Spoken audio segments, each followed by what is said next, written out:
আলহামদুলিল্লাহ ওয়াকাফা ওয়া সালামুন আলা ইবাদিল্লাযিনা ইসতাফা আম্মা বা'দ। সম্মানিত মুসলিম কিরাম, আসসালামু আলাইকুম রাহমাতুল্লাহ। আজকে আমাদের আলোচনা গণতন্ত্র বনাম ইসলাম। ইসলাম কি গণতন্ত্রের মাধ্যমে প্রতিষ্ঠিত হতে পারে? তো এ বিষয়ে আমরা আলোচনা করব। তো সম্মানিত সুধী, গণতন্ত্র কথাটা এটা পৃথিবীতে অনেক গ্রহণযোগ্যতা এটার আছে, কিন্তু এই গণতন্ত্রের কতগুলি ধারা ইসলামের সাথে সম্পর্কযুক্ত এবং কতগুলি আছে সাংঘর্ষিক। তো আমরা এটা সম্পর্কে আলোচনা করব এবং দিন কায়েমের ক্ষেত্রে কি গণতন্ত্রের মাধ্যমে দিন কায়েম সম্ভব কি না এটা নিয়ে আমরা আলোচনা করব। তো এই গণতন্ত্র যেটার মূল যেটার মূল ভিত হচ্ছে government of the people, for the people, by the people. জনগণের সরকার জনগণের স্বার্থে জনগণ দ্বারা গঠিত। এবং এই গণতন্ত্রের মূল নীতি হচ্ছে যে সর্বস্তরের জনগণের মাধ্যমে সরকার নির্বাচিত হবে এবং মেজরিটি মাস্ট বি গ্রান্টেড, এবং সংখ্যাগরিষ্ঠের মতামত অবশ্যই গ্রহণযোগ্য হবে। তো এই গণতন্ত্র দ্বারা দিন কায়েম হওয়া সম্ভব কি না, তো এটা নিয়ে আমরা আলোচনা করব। তো গণতন্ত্রের যেখানে মূল কথা যে মেজরিটি মাস্ট বি গ্রান্টেড, গণতন্ত্রের মাধ্যমে কেউ জয়যুক্ত হতে হলে তাকে মেজরিটি অর্জন করতে হবে, সংখ্যাগরিষ্ঠতা তাকে অর্জন করতে হবে। কিন্তু আল্লাহর কোরআন বলেছে যে হে রাসূল, আপনি যতই কামনা করেন পৃথিবীর অধিকাংশ মানুষ মোমেন হবে না। সূরা ইউসুফের 102 নম্বর আয়াত, আমা আকসারুন নাসে ওয়ালাউ হারাস্তা বিমুমিনিন। হে রাসূল, আপনি যতই কামনা করেন পৃথিবীর অধিকাংশ মানুষ মোমেন হবে না। এবং এভাবে কোরআনে আরও অনেক আয়াত রয়েছে। সূরা ইউনূসের 99 নম্বর আয়াতে আছে, আল্লাহ বলেন ওয়ালাউ শাআ রাব্বুকা লাআমানা মান ফিল আরদি কুল্লুম জামিয়া আফাআনতা তুকরিহুন নাস হাত্তা ইয়াকুনু মুমিনিন। আল্লাহ বলেন, হে রাসূল, আপনার রব যদি ইচ্ছা করতেন তাহলে পৃথিবীর সমস্ত মানুষ ঈমানদার হয়ে যেত, কিন্তু আল্লাহ এটা ইচ্ছা করেন না এবং সমস্ত মানুষ ঈমানদার হচ্ছে না। কিন্তু মানুষেরা ঈমানদার না হওয়া পর্যন্ত আপনি কি তাদের উপরে বল প্রয়োগ করবেন? অর্থাৎ আপনি বল প্রয়োগ করবেন না। তাহলে বোঝা গেল যে পৃথিবীর অধিকাংশ মানুষ মোমেন হবে না। তাহলে অধিকাংশ মানুষ মোমেন যদি নাই হয়, তাহলে গণতন্ত্রের যে থিওরি যে মেজরিটি দরকার, যে কোনো একটা জিনিসের অর্জন করতে হলে, লাভ করতে হলে মেজরিটি থাকতে হবে, তাহলে গণতন্ত্রে কখনোই মুসলমানদের মেজরিটি পৃথিবীতে হবে না। এটা আল্লাহ বলে দিয়েছেন কোরআনে। তাহলে ইসলাম কীভাবে প্রতিষ্ঠিত হতে পারে? এখন ইসলাম কিভাবে প্রতিষ্ঠিত হবে, তো সেটা আমরা সব কিছু আমরা কোরআন থেকে নেব। আল্লাহ তাআলা কোরআনে সব বিষয় স্পষ্ট করে বলে দিয়েছেন, আমরা সেখান থেকেই খুঁজে বের করার চেষ্টা করবেন ইনশাআল্লাহ। আল্লাহ তাআলা কোরআন পাকে বলেছেন, লাকাদ কানা লাকুম ফি রাসূলিল্লাহি উসওয়াতুন হাসানা লিমান কানা ইয়ারজুল্লাহ ওয়াল ইয়াউমিল আখির ওয়া যাকারাল্লাহ কাসীরা। সূরা আহজাব 21 নম্বর আয়াত। তো আল্লাহ তাআলা বলেন যে তোমাদের জন্য উত্তম আদর্শ রয়েছে রাসূলের জীবনের মধ্যে। তো এখন রাসূলের জীবনে আমরা দেখব যে তিনি কিভাবে আল্লাহর দ্বীন প্রতিষ্ঠা করেছেন। তো এখানে আমরা দেখতে পাচ্ছি যে আল্লাহর রসূল 40 বছর বয়সে নবুয়ত লাভ করার পরে 13 বছর তিনি মানুষকে দাওয়াত দিয়েছেন। 13 বছর পর তিনি মদিনায় হিজরত করেছেন। তো আল্লাহ রসূল মদিনায় হিজরত করতে সক্ষম হলেন, মদিনার লোকেরা তাকে দাওয়াত করে নিল। মদিনায় ইসলাম কায়েম হলো কীভাবে? সেখানে কোনো যুদ্ধ বিগ্রহের মাধ্যমে না, শুধু মদিনার সমস্ত জনগণ ইসলাম গ্রহণ করেছে। নবুয়তের 11 বছরে 6 জন লোক আকাবা সন্ধিতে তারা অংশগ্রহণ করে আল্লাহ রসূলের প্রতি ঈমান এনেছে। নবুয়তের 11 বছরে আকাবা সন্ধি 3টা হয়েছে। এবার 12 বছরে 12 জন লোক আল্লাহ রসূলের উপরে ঈমান এনেছেন এবং আকাবা সন্ধিতে তারা অংশগ্রহণ করেছেন মক্কাতে। এবং এদের সাথে হযরত মুসাব বিন উমাইর রাদিয়াল্লাহু তাআলা আনহুকে আল্লাহ রসূল মদিনায় প্রেরণ করেন এবং তার প্রচেষ্টায় মদিনার আউস এবং খাজরাজ দুইটা শ্রেষ্ঠ গোত্র, মদিনার যারা মূল অধিবাসী, তারা সবাই ইসলাম গ্রহণ করেন। তারা সবাই ইসলাম গ্রহণ করার পরে নবুয়তের 13 বছরে 72 জন লোক হজের মৌসুমে আবার আসেন, আকাবা সুরঙ্গপথে আল্লাহ রসুলের সাথে দেখা করেন এবং তারা ঈমান গ্রহণ করেছেন, এটা আল্লাহ রসুলকে জানান এবং রাসূলকে তারা দাওয়াত দেন যে রাসূলকে তারা মদিনা নিয়ে যাবেন। তাদের দাওয়াতে আল্লাহ রসুল মদিনা হিজরত করলেন। অধিকাংশ সাহাবীরাই প্রথম হিজরত করেছেন, সর্বশেষ দিক দিয়েই আল্লাহ রসুল হিজরত করেছেন। তো এইভাবে মদিনা আল্লাহ রসুল হিজরত করার পরে মদিনার অধিকাংশ লোক মুসলমান, তারা আল্লাহ রসুলকে মদিনার রাষ্ট্রপতি নির্বাচন করলেন। তাহলে এখানে আমরা দেখতে পাচ্ছি যে দিন কায়েম হয় এবং ইসলামী রাষ্ট্র সৃষ্টি হওয়ার জন্য রাসূলের জীবনের যেটা মানে আমরা তার জীবন থেকে আমরা যেটা পাচ্ছি যে ওখানে সমস্ত লোক, অধিকাংশ লোক ইসলাম গ্রহণ করার ফলে সেখানে একটা ইসলামী রাষ্ট্র সৃষ্টি হয়েছে। কোনো যুদ্ধ বিগ্রহের কারণে ওখানে একটা ইসলামী রাষ্ট্র সৃষ্টি হয়নি। কিন্তু রাসূলের জীবন থেকে এগুলি ভালো করে দেখতে হবে যে ইসলামী রাষ্ট্রটা সৃষ্টি হওয়ার পর মুশরিকরা কোনোভাবে এটা বরদাস্ত করতে পারছিল না। তারা এই রাষ্ট্রটাকে ধ্বংস করার জন্য তারা তাদের সর্বাত্মক চেষ্টা করেছে। প্রথমে তারা বদরের যুদ্ধ করেছে। হিজরতের 18 মাস পরেই বদরের যুদ্ধ সংগঠিত হয়েছে। বদরের যুদ্ধে তারা পরাজিত হয়েছে। এরপরে তারা তৃতীয় হিজরতে উহুদের যুদ্ধ করেছে, সেখানেও তারা পরাজিত হয়েছে। যদিও সেই যুদ্ধে মুসলমানদের অনেকটা ক্ষয়ক্ষতি হয়েছে, ক্যাজুয়ালিটি হয়েছে, কিন্তু তারপরও সেই যুদ্ধে তারা কোনো কিছু অর্জন করতে পারে নাই। তারা বিফলকাম হয়েই মক্কায় ফিরে যেতে বাধ্য হয়েছে। এরপরে পঞ্চম হিজরিতে তারা সমস্ত আরব গোত্রকে নিয়ে, মানে শাকিব, হাওয়াজিন, গোতফান, এভাবে আশজা, এই সমস্ত মুশরিক গোত্রকে একত্র করে হুয়াই বিন আখতাবের নেতৃত্বে তারা বিরাট যুদ্ধ করেছে, খন্দকের যুদ্ধ। সেই যুদ্ধেও তারা পরাজিত হয়ে ফিরে গেছে। তাহলে এখানে আমরা দেখলাম যে ইসলামী রাষ্ট্র সৃষ্টি এবং দিন কায়েম হওয়া এটা যুদ্ধের মাধ্যমে হবে না, এটা হবে ওই অঞ্চলের অধিকাংশ মুসলমান, কোনো এলাকায়, কোনো রাষ্ট্র, কোনো দেশের অধিকাংশ লোক যদি ইসলাম গ্রহণ করে এবং স্বেচ্ছায় তারা ইসলাম গ্রহণ করার পরে তখন তারা তাদের নেতা নির্বাচন করবেন, অবশ্যই সেই নেতা মুসলমানই হবেন। তো এভাবেই একটা দেশে ইসলাম প্রতিষ্ঠিত হবে। কিন্তু সমস্যা হলো যে ইসলাম প্রতিষ্ঠিত হওয়ার পর সেই ইসলামী রাষ্ট্রকে রক্ষা করা, এটা হলো সবচাইতে বড় কাজ। আল্লাহ রসুল যদি মদিনায় ইসলামী রাষ্ট্রটা রক্ষা করতে নাই পারতেন, পৃথিবীকে আজকে আমরা এই ইসলাম আমাদের এটা ভাগ্যযুক্ত না, আমরা এটা লাভ করতে পারতাম না। তার ইসলামী রাষ্ট্র সৃষ্টি হবে স্থানীয় লোক, যদি একটা দেশের লোক, অধিকাংশ লোক যদি মোমেন হয়, তাহলে তারা তাদের নেতা নির্বাচন করবেন অবশ্যই একজন মুসলমানকে। এভাবে একটা ইসলামী রাষ্ট্র সৃষ্টি হবে। কিন্তু এই ইসলামী রাষ্ট্রকে রক্ষা করা হলো সবচেয়ে বড় কাজ।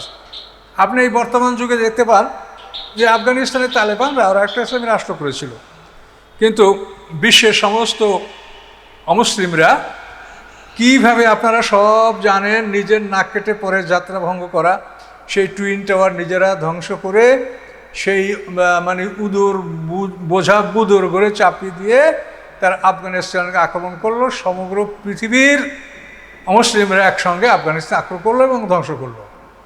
তাহলে ইসলামী রাষ্ট্র সৃষ্টি হওয়া সেটা যেভাবেই হোক হতে পারে, কিন্তু সৃষ্টি হলে ইসলামী রাষ্ট্রটা রক্ষা করা এটা হচ্ছে সবচেয়ে মহাবিপদ। এবং বর্তমান বিশ্বে ইসলামী রাষ্ট্রকে রক্ষা করার ক্ষমতা মুসলমানদের নাই। মুসলমানদের না থাকার একমাত্র কারণ, সেই এক কথাই আমাকে যেতে হয়, যে একমাত্র কারণ যে রাজতন্ত্র সৃষ্টি হওয়া। এই রাজতন্ত্র সৃষ্টি হওয়ার ফলে মুসলমানদের বিশাল সাম্রাজ্যতা এশিয়া, ইউরোপ, আফ্রিকা মহাদেশব্যাপী বিস্তারিত ছিল। মুসলমানদের সেই সাম্রাজ্য রাজতন্ত্র প্রতিষ্ঠিত হওয়ার কারণে ছোট হতে হতে হতে কোন পর্যায়ে গেছে এটা আপনারা দেখতে পাচ্ছেন।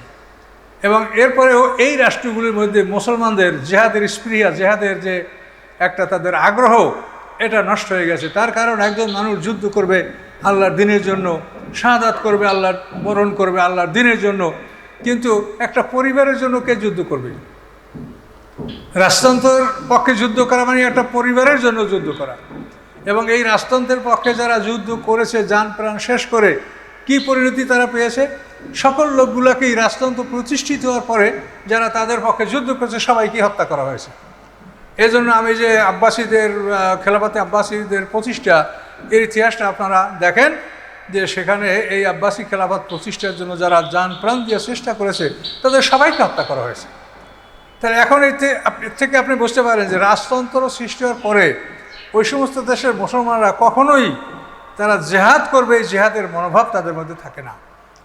কাজেই যদি রাজতন্ত্র সৃষ্টি না হতো তাহলে মুসলমানদের যে বিশাল সাম্রাজ্য ছিল এবং মুসলমানদের মধ্যে যে ইমানি জজবা ছিল তাতে মুসলমানরা তাম বিশ্বের কাফের মুশরিকদের সাথে তারা মানে মোকাবেলা করার ক্ষমতা তাদের থাকতো, কিন্তু এটাকে সব নষ্ট করেছে রাজতন্ত্র।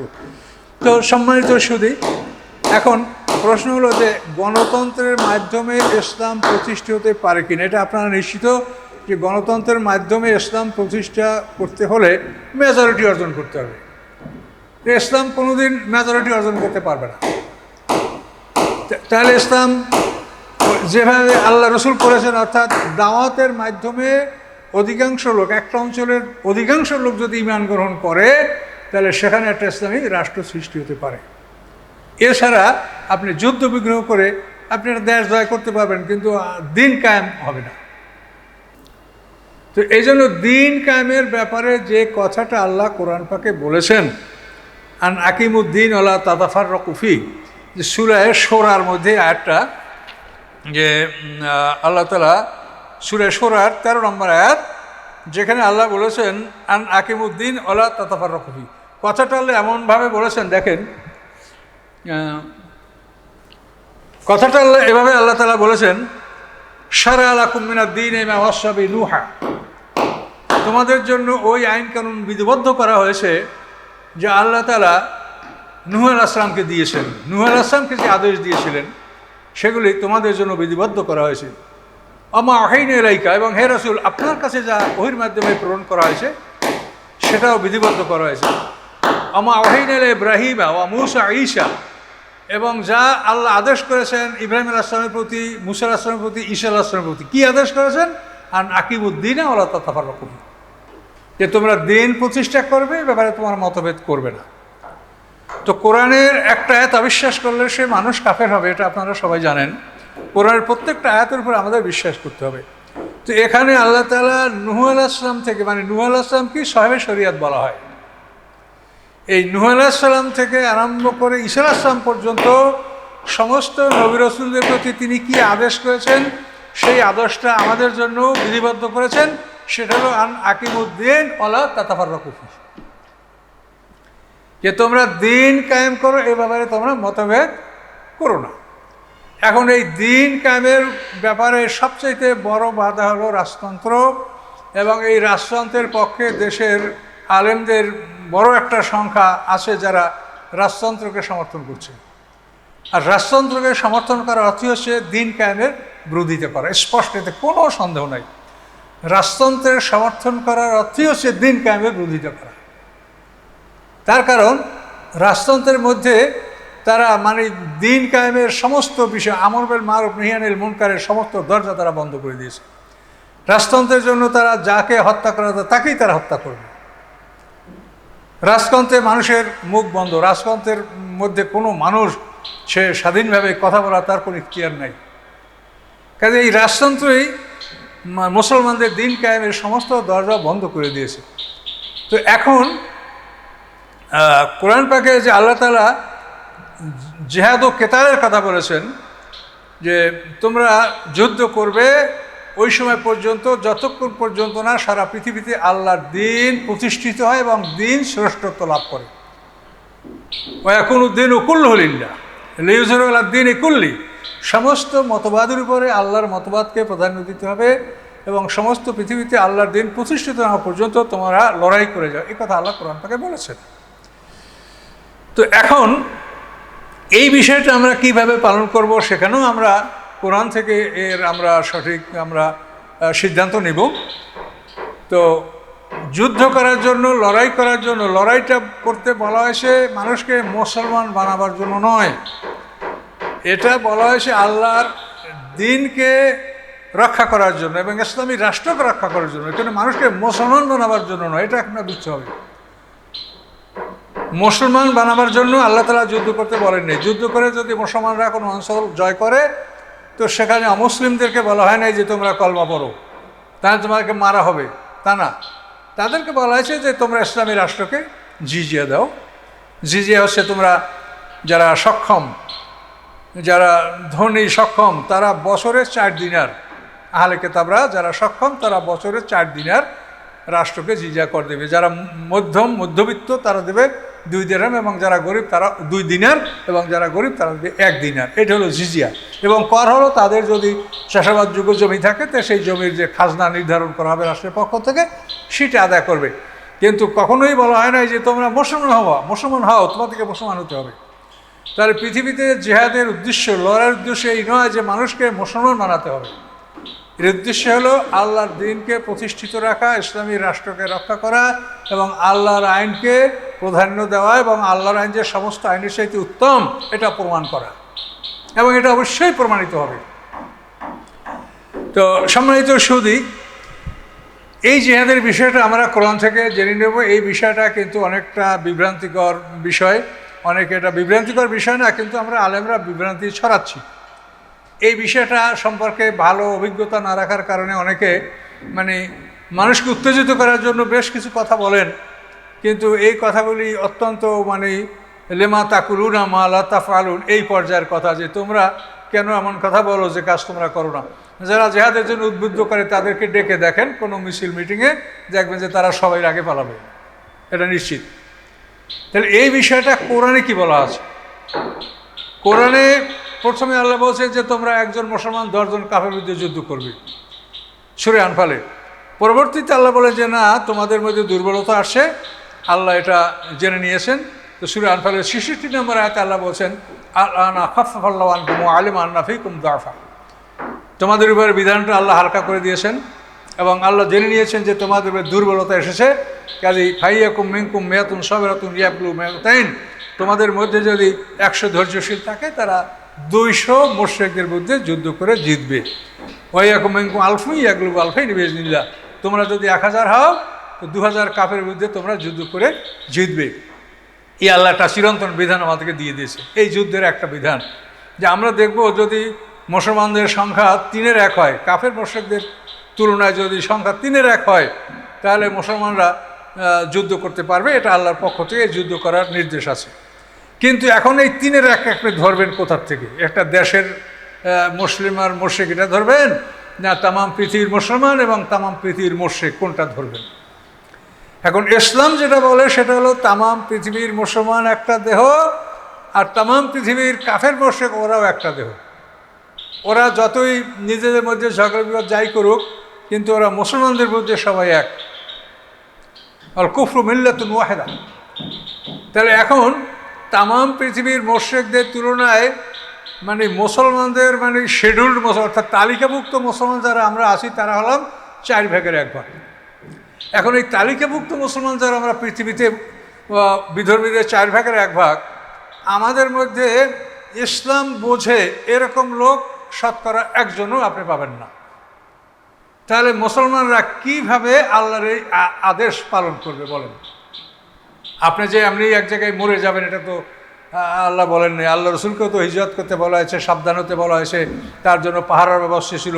পরে আল্লাহ বলেছেন যে তার পাহারা ভাড়া আমি নিলাম, তোমরা আর পাহারা দিও না। তখন সাহাবায়ে কেরামরা আল্লাহ রসুলকে পাহারা থেকে বিরত থেকেছে। তার আগে তো রাসূলকে পাহারা দেওয়া হয়েছে, সর্বক্ষণ তাকে দেখভাল করা হয়েছে। সতর্কতা তো আল্লাহ অবলম্বন করতে বলেছেন। তো এখন এই যে কোরআনে যে বিষয়গুলো বলা আছে, এই বিষয়ের সাথে আপনি মিল না রেখে তো নিজের পক্ষ থেকে জেহাদ করা, সংগ্রাম করা, আন্দোলন করা, এটা তো বললে হবে না। তো এখানে একটা জিনিস আপনাকে বুঝতে হবে, যে এখানে আল্লাহ বলছেন যে যুদ্ধের ব্যাপারে তোমরা যদি 1 হও আর ওরা যদি 2 হয়, তোমরা 100 ওরা 200, তোমরা 1000 2000 হলে তোমরা তাদের বিরুদ্ধে যুদ্ধ করবে। কিন্তু এই সংখ্যা নিয়ে কি আপনি ভোট করতে পারবেন? এই সংখ্যা নিয়ে আপনি ভোট করতে পারবেন না। তার কারণ ভোট করতে গেলে আপনাকে গণতন্ত্রের বিধান মেনে আপনাকে মেজরিটি অর্জন করতে হবে। তাহলে আপনি 1 আর ওরা 2 এই অঙ্কে, এই সংখ্যায় উপনীত হয়ে যদি আপনি ভোট করতে যান, তো সেখানে আপনি অবশ্যই আপনি ফেল করবেন। তাহলে আপনি গণতন্ত্রের মাধ্যমে তো ভোট করে আপনি কিছু করতে পারছেন না। তার কারণ গণতন্ত্রের নিয়ম হলো মেজরিটি হতে হবে, মেজরিটি মাস্ট বি গ্রান্টেড। তা আপনি যদি সংখ্যা আপনার 3 রাখা হয় তাহলে আপনি সমানও হইলেন না, মেজরিটি কোথায় হইলেন? তাহলে এখানে কি করতে হবে? তো এখানে যুদ্ধ এবং ভোটের ব্যবধানটা হলো এই যে যুদ্ধে আল্লাহ বলছেন তুমি যদি 1 হও আর 2 হয় তুমি জিতবে। যুদ্ধের মধ্যে আল্লাহ তাআলা সাহায্য করতে পারেন, আল্লাহর সাহায্য পাওয়ার সম্ভাবনা আছে। এই জন্য যুদ্ধে যদি আমরা ওদের অর্ধেকও হই তা আমরা যুদ্ধের ময়দানে গেলে আমরা জিতব, এরকম সম্ভাবনা আছে। এবং এই জেতার জন্য আল্লাহ যে শর্তটা দিয়েছেন কোরআনে সেটা হলো ওই আল্লাহ বলছেন বালা ইন তাসবিরু ওয়া তাত্তাকু। আল্লাহ বলছেন যে তোমরা যদি ধৈর্য ধারণ করো এবং তাকওয়া অবলম্বন করো তাহলে আমি তোমাদেরকে ফেরেশতা দ্বারা সাহায্য করব। তো যুদ্ধের মাঠে 2টা শর্ত, ধৈর্য এবং তাকওয়া। এই তাকওয়া অবলম্বন করা যুদ্ধের মাঠে, এটা দেখেন পৃথিবীতে যত যুদ্ধ হচ্ছে সৈন্যদের মধ্যে কোনো তাকওয়া নাই। তারা যে এলাকায় যায় সেই এলাকায় তারা ধর্ষণ, জুলুম, অত্যাচার, মানে অন্যায়ভাবে হত্যা, এগুলি সব তাম পৃথিবীর সৈন্যদের মধ্যে এর উপর পাওয়া যাচ্ছে। এমনকি মুসলমানরাও যখন যুদ্ধ করতে গেছে এই বর্তমান দুনিয়ার মুসলমান, তাদের মধ্যে এরকম নারী নির্যাতন, ধর্ষণ ইত্যাদি যুদ্ধ করতে এসে তারা এগুলি করছে। এগুলির ইতিহাস আপনারা জানেন, এটা আমি খুলে বলতে যাব না।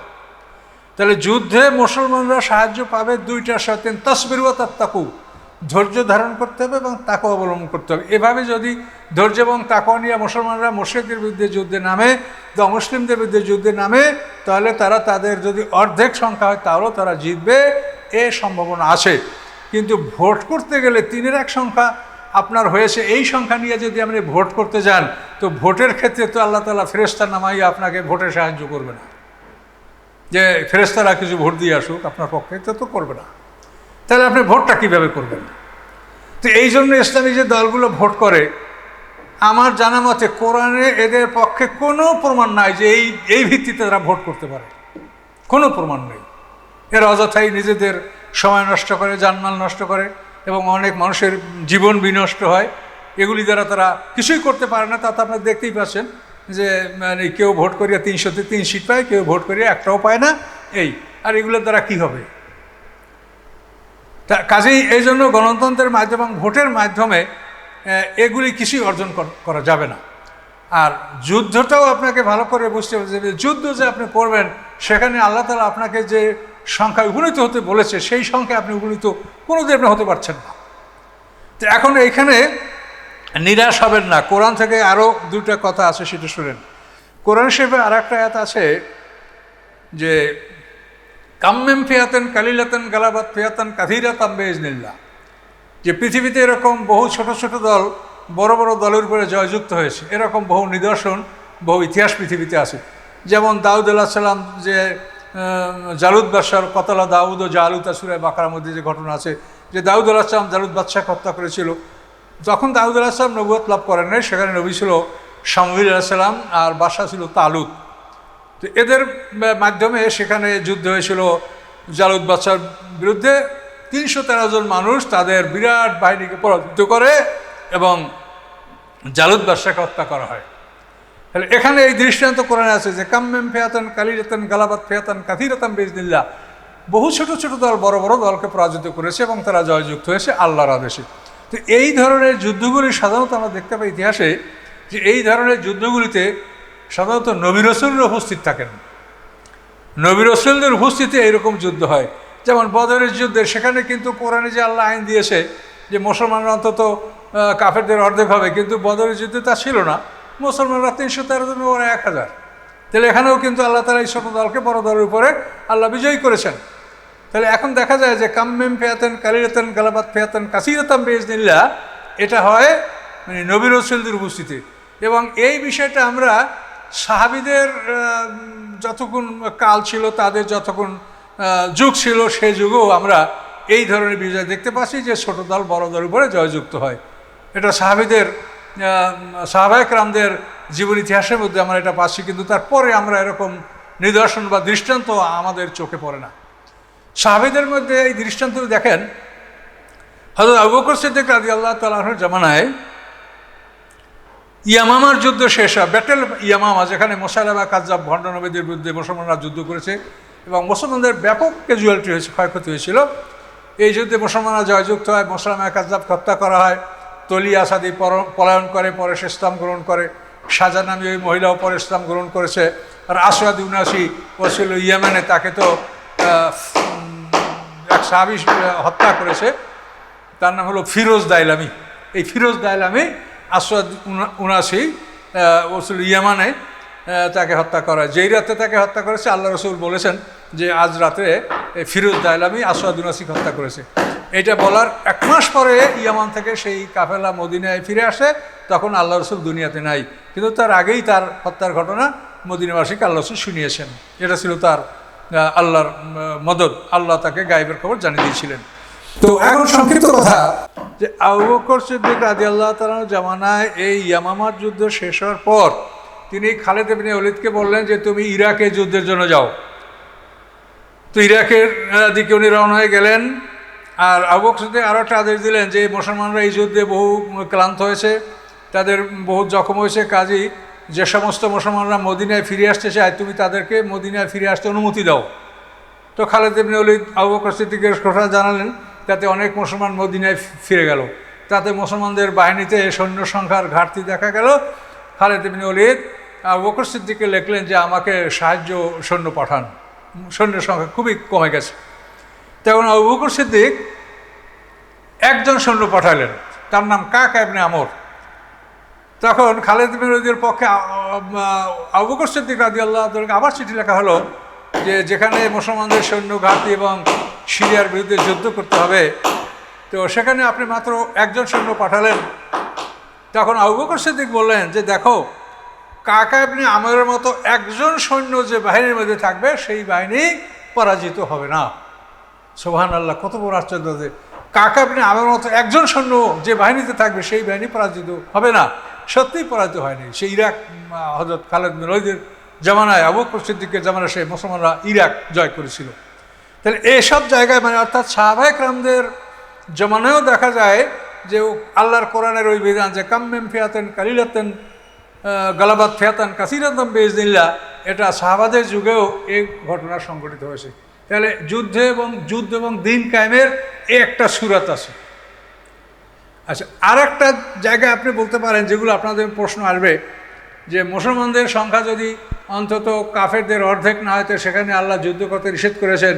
তাহলে অনেক ক্ষেত্রে দেখা যায় ইমাম হোসেন রাদিয়াল্লাহু তাআলা কারবালায় যুদ্ধ করছেন, তার তো সংখ্যা ছিল মাত্র 72 জন, সে 6000 এজিদের সৈন্যের বাহিনী যুদ্ধ কেন করলেন, এটা আপনারা বলতে পারেন। তো এখানেও আপনি কোরআন থেকে এর প্রমাণ নেন। কোরআনে সূরা হজের মধ্যে আল্লাহ তাআলা ঘোষণা করেছেন 39 নম্বর আয়াতে, উযিনা লিল্লাযীনা ইউকাতালুনা বিআন্নাহুম যুলিমু ওয়া আন্নাল্লাহা আলা নাসরিহিম লাকাদির। এখানে আল্লাহ বলছেন যে যারা আক্রান্ত হয়েছে, যাদেরকে আক্রমণ করা হয়েছে, নিশ্চয়ই তাদের উপরে জুলুম করা হয়েছে, কাজে তাদেরকে যুদ্ধ করার অনুমতি দেওয়া হলো। কাজে আক্রান্ত হলে তাদের সংখ্যা যাই হোক, এই সংখ্যা নিয়ে তারা শত্রুর বিরুদ্ধে যুদ্ধ করবে, এটা আল্লাহর আদেশ, এবং এতে তারা শাহাদাত বরণ করবে বা যে অবস্থায় তাদের হোক না কেন, এখানে আল্লাহ তাদেরকে যুদ্ধ করার অনুমতি দিয়েছেন।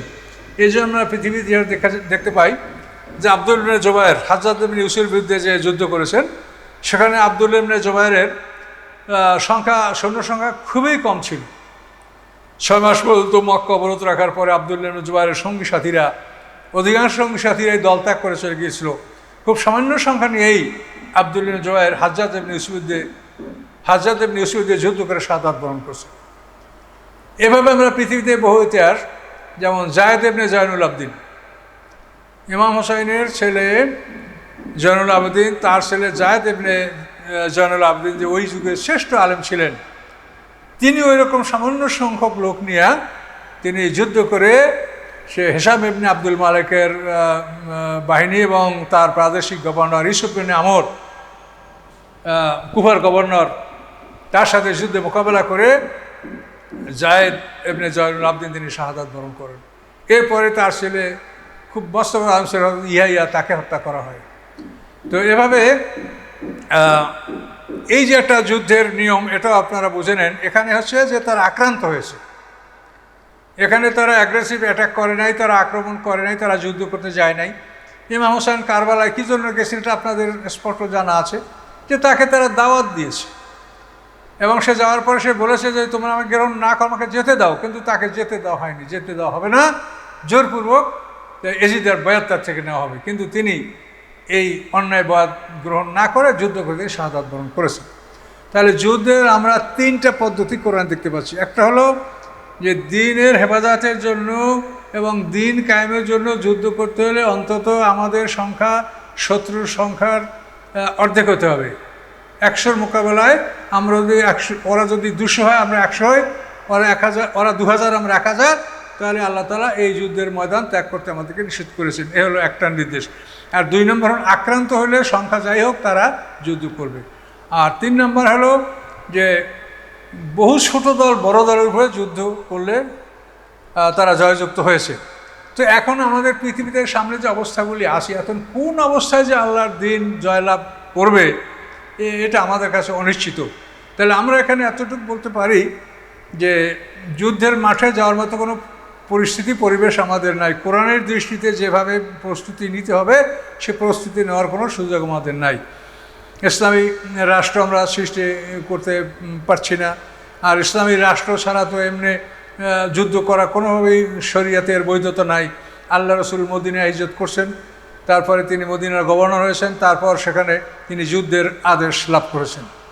মুসা আলাইহিস সালাম যতদিন মিশরে ছিল ততদিন মিশরের ক্ষমতা ছিল ফেরাউনের হাতে। এই মিশরে 30 বছর পর্যন্ত মুসা আলাইহিস সালাম ছিলেন, কিন্তু এই 30 বছরে মুসা আলাইহিস সালাম পরে মিশরে তওরাত কিতাব নাযিল হয়নি। তার কারণ আল্লাহ তাআলার সুন্নাত হলো যে আল্লাহ তাআলা একজন পয়গম্বরকে একটা দেশের রাষ্ট্রীয় ক্ষমতা দান করার আগে তার উপরে আহকাম চাপান না, আহকাম প্রচারের জন্য দায়িত্ব তার উপরে আল্লাহ দেন না। এই জন্য আল্লাহ রসুল মদিনা হিজরত না করা পর্যন্ত যে মদিনার যে মাদানী 28টা সূরা আহকামের সূরা এটা নাজিল হয়নি। আর মুসা আলাইহিস সালাম 30 বছর মিশরে ছিলেন, এই 30 বছরে মিশরে তওরাত কিতাব নাজিল হয়নি। ওখান থেকে মুসা আলাইহিস সালাম লোহিত সাগর পাড়ি দিয়ে যখন তার বাপ দাদার জমিন সিরিয়ার ভূমিতে তিনি যখন অবস্থান নিলেন, তখন সেখানে আল্লাহ তাআলা তাকে তওরাত কিতাব দান করলেন। তো এই জন্য ইসলামী রাষ্ট্র ছাড়া, ইসলামী রাষ্ট্রের অধীনের সেনাপতি ছাড়া কেউ যুদ্ধ করতে পারবে না। কাজে এই জন্য জেহাদের ব্যাপারটা এটা ছোটোখাটো বিষয় নয়। এই ব্যাপারে আপনারা সতর্ক হন এবং কোরআনে যে আছে সেইটাই আপনারা অবলম্বন করেন। আল্লাহ যে বলেছেন সেটাই আমরা এতটুকু বলতে পারি যে এখন আমরা পৃথিবীতে যারা আছি আলেমোলা, আপনারা সঠিকভাবে আল্লাহর দ্বীনের কথাটা মানুষকে বুঝিয়ে বলেন। আপনারা মানুষকে দ্বীনের কথাটা বুঝিয়ে বলেন যে আল্লাহ তাআলা এই কাজগুলি ফরজ করেছে, এই কাজগুলি হারাম করেছে, এগুলি আল্লাহ নিষেধ করেছে, এগুলি আপনারা মানুষকে বুঝাতে থাকেন। মানুষরা দ্বীন বুঝুক, ইসলাম বুঝুক। এভাবে হতে হতে এমন একটা সময় হয়তো আসবে, ইমাম মেহেদির আবির্ভাব হবে, ঈসা আলাইহিস সালাম পৃথিবীতে আসবে, তখন যেন মানুষ তাদেরকে চিনতে পারে এবং দ্বীনি হককে বুঝতে পারে। এখন তো আমাদের সমস্যা হচ্ছে মানুষ দ্বীনকে বুঝতেই পারছে না, মানুষের দ্বীনকে বোঝে না। কাজে এই জন্য দ্বীন যাতে মানুষ বুঝতে পারে সেই চেষ্টায় আপনারা রত থাকেন উলামায়ে কেরাম, এবং সেইখানেই আপনারা অধিকাংশ সময় ব্যয় করেন, আপনাদের অর্থ সময় সেদিকে ব্যয় করেন যাতে মানুষ অন্তত দ্বীনকে বুঝতে পারে। কিন্তু দ্বীন কায়েম হওয়ার ক্ষেত্রে যে কথা আল্লাহ কোরআন বলে দিয়েছেন তার বাইরে তো আমরা অন্য কোনো পদক্ষেপ নেওয়া আলেমদের পক্ষে সম্ভব নয়। কাজে সেখানে আমাদের ওই সংখ্যায় আমরা উপনীত হবে এরকম কোনো সম্ভাবনা নাই। বর্তমান বিশ্বকে মানে সম্পূর্ণ ধ্বংস করে দেওয়া হয়েছে রাজতন্ত্রের মাধ্যমে। রাজতন্ত্র হলো ইসলামের জন্য সবচাইতে মারাত্মক ক্ষতিকর বস্তু।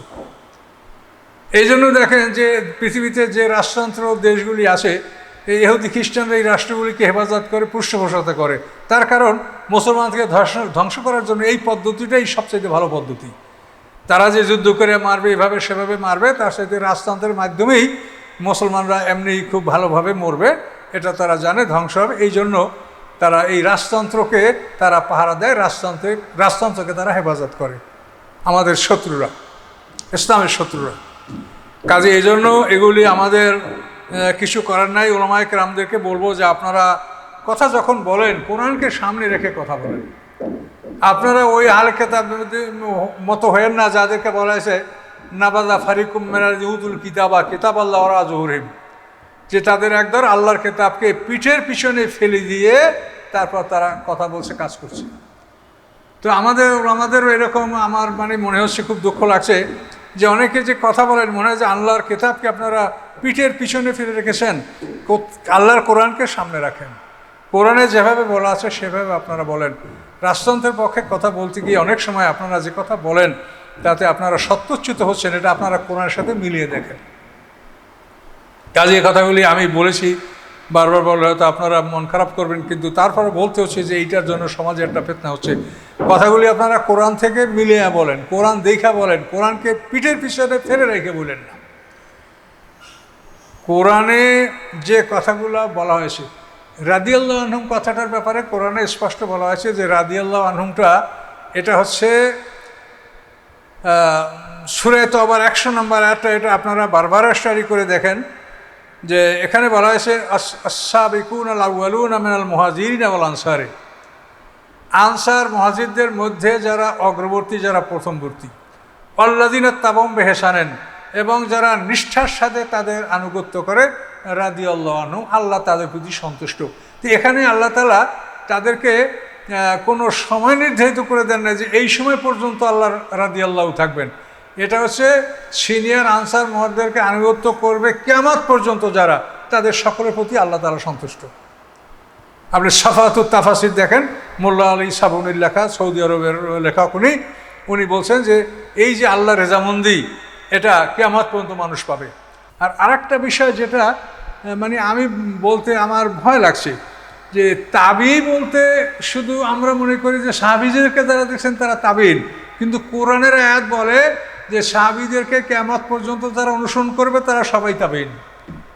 কোরআন আয়াতে আপনি দেখেন, আস-সাবিকুনাল আউয়ালুনা মিনাল মুহাজিরিন ওয়াল আনসার আল্লাযিনা তাবাউহুম বিইহসানিন, যারা নিষ্ঠার সাথে তাদের আনুগত্য করে, রাদিয়াল্লাহু, আল্লাহ তাআলা সন্তুষ্ট। তো এখানে কি সময় উল্লেখ করা আছে যে এই সময় পর্যন্ত তাবি আর বাকি সময় তাবি হবে না? তাহলে তাবিন হওয়াটা, এটা তো সাহাবীদের পরে যারা তাদেরকে অনুকরণ করবে কিয়ামত পর্যন্ত তারা তাবিন হবে। আমরাও তাবিন, সাহাবায়ে কেরামদের অনুকরণ করলে আমরা তাবিন হব, কিন্তু সিনিয়রদের সাথে বেয়াদবি করলে তারা কোনোদিন রাদিয়াল্লাহু আনহুর মধ্যে এর অন্তর্ভুক্ত তারা হবে না।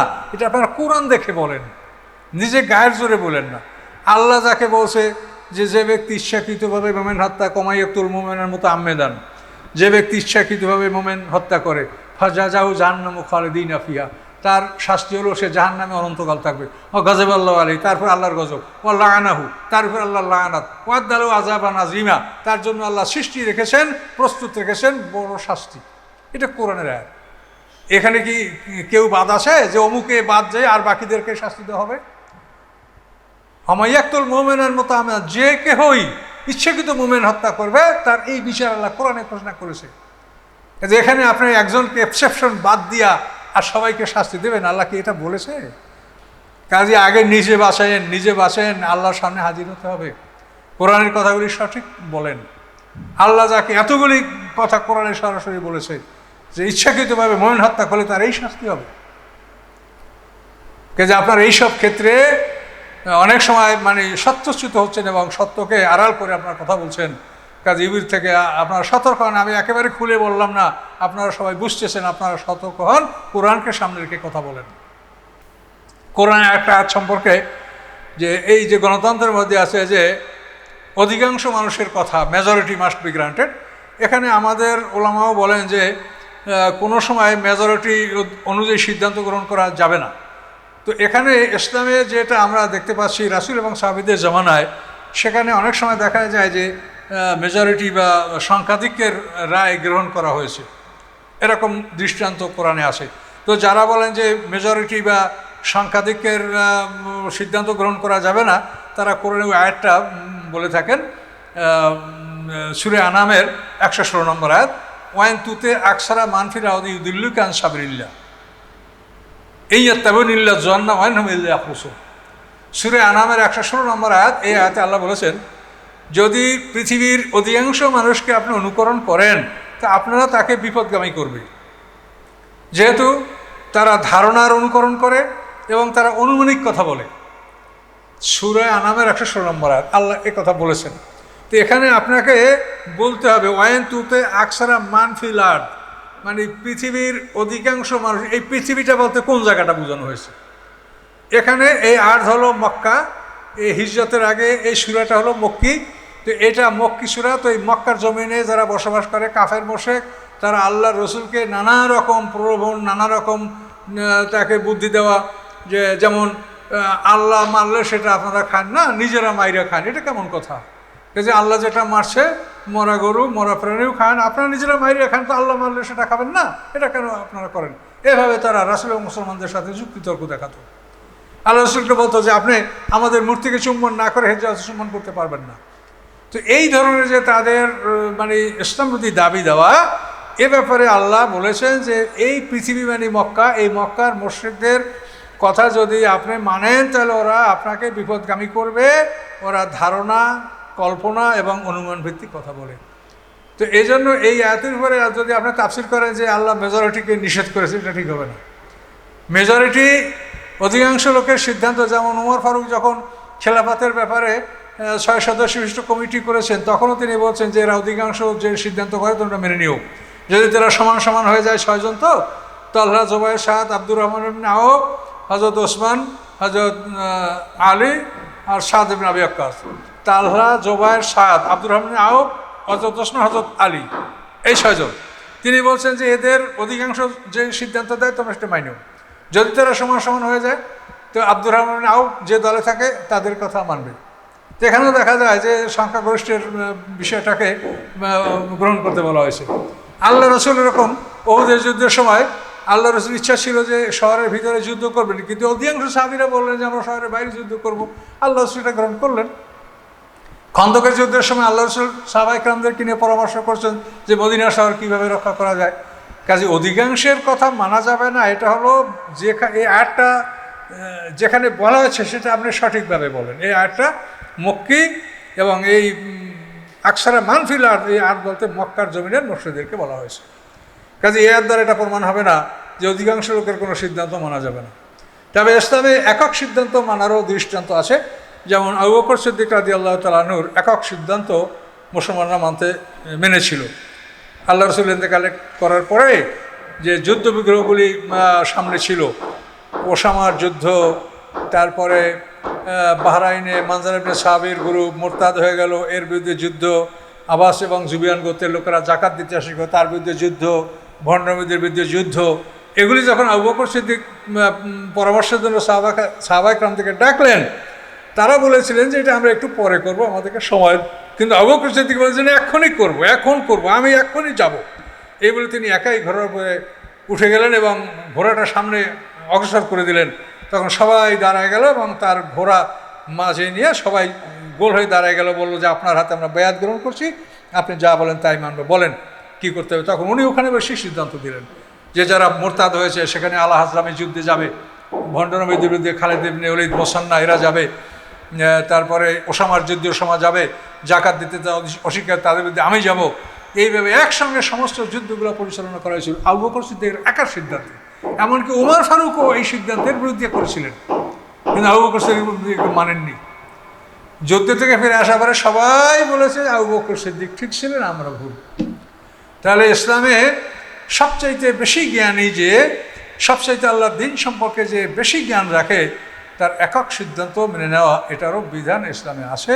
আবার কোনো ক্ষেত্রে মেজরিটিকে মানার সিদ্ধান্ত ইসলামে আসে। এগুলোই ইসলামের আপনারা রাসূল এবং সাহাবীদের যে বৃত্তান্ত, এর মাধ্য থেকে এই বিষয়গুলি আপনারা জেনে নিলে আশা করি বিষয়টা ক্লিয়ার হবে। তো আমরা আজকে মোটামুটি এতটুকুই আমরা জানলাম যে গণতান্ত্রিক পদ্ধতিতে যারা দিন কায়েম করতে চাচ্ছেন, এটা কোনোভাবেই সম্ভব নয়। যেহেতু কোরআনে যেটা আল্লাহ স্পষ্ট বলে দিয়েছেন যে পৃথিবীর অধিকাংশ লোক মুসলমান হবে না, তাহলে আপনি মুসলমানদের মেজরিটি কোথায় আপনি পাবেন?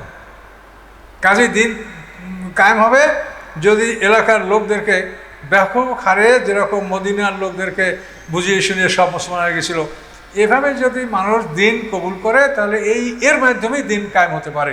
যে আহলে কিতাবদের মধ্যে অনেক মানুষ আছে ছোটকে বড় করে বলে, এই জন্য যে মানুষ ভয় পাবে। তো এই যা তো বলা নিষেধ। আল্লাহ বলছে লা তাগলুফি দীনিকুম, কুলি আহলাল কিতাবে লা তাগলুফি দীনিকুম, হে আহলে কিতাব তোমরা দিনের ব্যাপারে বাড়াবাড়ি করবে না, যা আসে তাই থাকবে। আল্লাহর এমন প্রয়োজন নয় যে আপনারা একেবারে দিন কায়েম করে গেলেই আল্লাহ খুব খুশি হবেন, আর দিন কায়েম করতে না পারলে আল্লাহ বেজার হবে, এমন তো নয়। ঈসা আলাইহিস সালাম তার প্রচেষ্টায় তিনি ব্যর্থ হয়েছেন, আল্লাহ তাআলা যা মনে করছেন তাই তিনি তাকে আসমানে তুলে নিয়েছেন। কাজে কেউ কাজ করতে না পারলে এই জন্য আল্লাহ তাআলা তাকে তো অভিসম্পাদ করবেন না, তাকে তো বঞ্চিত করবেন না, তাকে পুরস্কার দিবেন আল্লাহ, কিন্তু কাজ করতে হবে সম্পূর্ণ আল্লাহর বিধান অনুযায়ী। আল্লাহর বিধানের বাইরে এক বিন্দু অগ্রসর হওয়া যাবে না। কাজে এই জন্য নিজেদের বুদ্ধিতে যে এই হলে পার্টি চাঙ্গা হবে, এই হলে আমরা এই করলে আমরা মানুষকে দেখাতে পারবো যে আমরা সৎ বা ইত্যাদি, এগুলি নিজের বুদ্ধিতে এরকম কোনো কাজ বা কোনো সিদ্ধান্ত গ্রহণ করা এটার কোনো বৈধতা নাই। আপনার ওদিকে মানে দুইয়ের ওরা দুই ওরা এ সংখ্যা আপনারা বুঝতে পারছেন না, আর এদিকে কাম্মেম ফিয়াতেন কালিয়াতেন ফিয়াতান কাসিয়াতাম বেজনিল্লা। তো এটার সম্ভাবনা তো এই যুগে নেই। এই যুগে তো ওইরকম মানুষের আপনি কোথায় পাবেন? সেই মানুষ যেই মানুষ নবী রসুলদের সময় ছিল, সাহাবা ইকরামদের ছিল। তারপর আক্রান্ত হওয়ার বিষয়টা, সেটাও তো আপনারা বলতে পারছেন না যে আপনাদেরকে আক্রমণ করছে তার জন্য আপনারা আক্রমণের জবাবে যুদ্ধ করবেন। কাজে এই বিষয়গুলি কোরআনে যা আসে সেভাবেই আপনারা সবাই বলেন, আমাকেও আপনারা বলতে পারেন। আমি বলবো না যে আমি সব বুঝি, তো বলতে হবে কোরআন থেকে। কেউ যুক্তি তর্ক আর এই মানে বিভিন্ন রকমের যে আপনারা আউট নলেজ দ্বারা বুঝাবেন, এই বুঝ আমি কখনোই বুঝতে রাজি হব না। একটা আদনা লোকে আমাকে কোরআন থেকে বলবে, আমি সেটা মেনে নেব। প্রত্যেকটা কথা কোরআন থেকেই আপনারা বলার চেষ্টা করবেন, আল্লাহ আপনাদেরকে গ্রহণ করবে। তা আর একটা ব্যাপার, তো আমরা এখানে একটা জিনিস বললাম, এটা আপনার স্পষ্টই না যে তাবিন বলতে এটা শুধু সাহাবীদেরকে দেখলে তারা তাবিন না। তাবিন হলো সিনিয়র সাহাবীদেরকে অনুকরণ যারা করবে কিয়ামত পর্যন্ত তারা তাবিন। এটা তাফসিরের বিভিন্ন জায়গায় অতটা বলা আছে। তো এই কথাটা আমাদেরকে স্মরণ রাখতে হবে। আর রাদিয়াল্লাহু আনহু শুধু সাহাবীদের জন্য না, এটা আমাদের জন্য। সূরা বাইয়ানা দেখেন, ইন্নাল্লাযিনা আমানু ওয়া আমিলুস সলিহাতি লাহুম জান্নাতুন তাজরি মিন তাহতিল আনহারু খালিদিনা ফিহা রাদিয়াল্লাহু আনহুম ওয়া রাদু। এখানে দেখেন ঈমান আর আমলে সলে যাদের আছে তাদের প্রতি আল্লাহ রাদিয়াল্লাহু আনহুম ওয়া রাদু আন, এটা আল্লাহ বলেছেন। হ্যাঁ, তো এবং এই আয়াতের সামনে বলেছেন যালিকা লিমান খাশিয়া রাব্বাহ। আল্লাহ সন্তুষ্টি লাভ করার জন্য আল্লাহকে ভয় করা, এটা প্রমাণ করতে হবে যে আসলে তারা আল্লাহকে ভয় করে। এমন মানুষ যাদের মধ্যে ঈমান ও আমলে সলে আসে এবং আল্লাহকে ভয় করে, তাদের প্রতি আল্লাহ সন্তুষ্ট থাকবেন, তারা সাহাবী না হলেও। কাজে এই জন্য বিষয়গুলি আপনাদেরকে বুঝতে হবে যে সাহাবী না হলেও আল্লাহ তাদের সন্তুষ্ট থাকবেন। এবং তামাম পৃথিবীর মানুষ যদি সিনিয়র সাহাবীদের অনুকরণ করা হয়, তারা তাবিনদের অন্তর্ভুক্ত হবে। আর একটা সংক্ষিপ্ত কথা, সেটা হলো এই যে আমরা অনেকে মনে করি কোরআন আল্লাহর বাণী আর হাদিস রাসূলের বাণী। এই কথার 100 ভাগ ভুল। এই কথাটা 100 ভাগ ভুল। তার কারণ কোরআন আল্লাহর বাণী, হাদিসও আল্লাহর বাণী। আল্লাহর ওহী হলো দুই প্রকার, ওহিয়ে মাতলু আর ওহিয়ে গায়রে মাতলু। কোরআন হচ্ছে ওহিয়ে মাতলু আর হাদিস হচ্ছে ওহিয়ে গায়রে মাতলু। এ কথায় তো আপনাদের কারো দ্বিমত নেই, এটা সবাই মানবেন যে হ্যাঁ ওই দুই প্রকার, ওহিয়ে মাতলু ওহিয়ে গায়রে মাতলু। তো ওহিয়ে গায়ের মাতলু যেটা হচ্ছে হাদিস, তো এই হাদিসটা রাসূলের কথা কী করে হলো? এই হাদিসটা সম্পূর্ণ আল্লাহর কথা। কোরআন যেমন আল্লাহর কথা, রাসূল নিজে মুখ থেকে বলছেন এবং লিখিয়েছেন। হাদিসও আল্লাহর কথা, কিন্তু এইটা আল্লাহ রাসূল সাহাবীদেরকে বলছেন কিন্তু লিখতে মানা করছেন। তাহলে হাদিস রাসূলের কথা, এই কথা কখনোই বলা ঠিক হবে না। হাদিসও আল্লাহর কথা। এই জন্য কোরআনের সাথে হাদিসের সংঘর্ষ হওয়া এটা কোশ্চিনকালেও হতে পারে না। এক আল্লাহ দুইভাবে কথা বলবেন? কাজেই কোরআনও আল্লাহর কথা, হাদিসও আল্লাহর কথা। তো হাদিসটা হলো হইয়ে গায়রে মাতলু আর কোরআন হচ্ছে হইয়ে মাতলু। কাজে এইখানে আপনারা এই বিষয়গুলি চিন্তা করবেন। হাদিস নিয়ে আপনার সময় কোরআনের সাথেও আপনারা মনে হয় যে সংঘর্ষ লাগাই দিতে চাচ্ছেন, কাজে এটা না বোঝার কারণে। আল্লাহ তাআলা কেন বলেছেন? আল্লাহ রাসূলকে লিখিত নির্দেশ দিয়েছে যে এই কাজটা করো। এখন যদি এই কাজটা করতে গিয়া রাসূলের কোনো জিনিস বুঝতে অসুবিধা হয়, এইটা বুঝাবার জন্য আর একটা সাপ্লিমেন্টারি অর্ডার দিয়েছেন ওই গায়ের মাত্র, যে এইভাবে করো। এটা করা হয়ে গেলে বলছে যে এটা করা হয়ে গেছে, এখন আর এটা তুমি রাখো না, এটা তুমি অমিট করে দাও, এটা নষ্ট করে দাও। তো যেটা আগে লিখিত দিছে ওইটা থাকবে। হাদিসটা ঠিক এইভাবেই ব্যাপার, যে আমল করা হয়ে গেলে এটার দরকার নেই। হাদিসটা দেখে হাদিসের আদেশে তুমি আমল করো এবং তোমাদের সাহাবীদেরকে নিয়ে আলোচনা করিয়ে তুমি এটা করো এবং করার পরে এটাকে ওখানেই শেষ করে দাও। এটা তুমি লিখবা না, শুধু ওটা লেখা থাকবে। এটা আল্লাহর নির্দেশ। এবং এই নির্দেশ পালন করলে মনে হচ্ছে যে পৃথিবীতে এখন যে আমরা মানে শত শত দলে বিভক্ত আর মানুষরা যে হুড়হাঙ্গামা করছি, এটা মনে হয় নাই হতে পারতো, আল্লাহই ভালো জানেন। তো এই জন্য এইসব বিষয়গুলি আপনারা দেখেন, হাদিসকে কখনোই বলবেন না এটা রাসূলের কথা। নেভার। হাদিস আল্লাহর কথা। রাসূল কখনোই নিজের পক্ষ থেকে কোনো কথা বলেননি। তো আমরা এ পর্যন্ত এই বিষয়টা আলোচনা ইনশাল্লাহ আমরা এখানে সমাপ্ত করছি। দোয়া করেন, ইনশাল্লাহ আবার আপনাদের সাথে দেখা হবে। আসসালামু আলাইকুম রহমতুল্লাহ।